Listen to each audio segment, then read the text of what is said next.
50% రిజర్వేషన్లతోనే స్థానిక సంస్థల ఎన్నికలకు వెళ్లాలని రాష్ట్ర కేబినెట్ నిర్ణయం తీసుకుందని మంత్రి గడ్డం వివేక్ వెంకటస్వామి అన్నారు.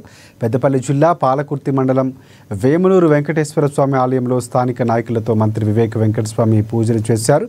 బీసీలకు 42% రిజర్వేషన్లు పార్లమెంట్లో బిల్లు పెట్టమని కేంద్ర ప్రభుత్వాన్ని రాష్ట్ర ప్రభుత్వం కోరగా వారు పెట్టడం లేదని విమర్శించారు.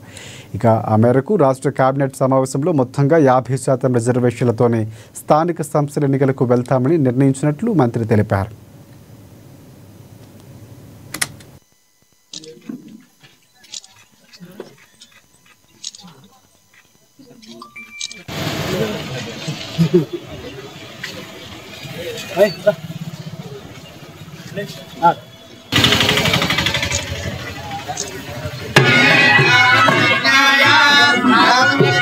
రాష్ట్ర కేబినెట్ ఎలక్షన్స్ జరపాలి సర్పంచ్ అని చెప్పి ఒక నిర్ణయం తీసుకోవడం జరిగింది.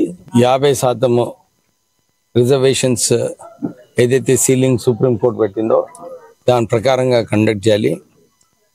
కేంద్ర ప్రభుత్వం 42% రిజర్వేషన్ బిల్లు ఆమోదం చేయాలని చెప్పి కేంద్రానికి పంపిస్తే పార్లమెంట్లో బిల్లు పెట్టడం లేదు. దాని వలన ఇప్పుడు 50% క్యాప్లోనే ఎలక్షన్స్ చేయాలని రాష్ట్ర కేబినెట్ నిర్ణయం తీసుకుంది. ప్రజలందరూ కూడా గమనిస్తున్నారు.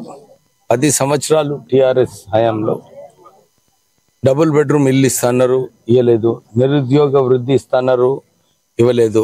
ఇవన్నీ కూడా చూసి అప్పుడు కాంగ్రెస్ ప్రభుత్వంని గెలిపించడం జరిగింది.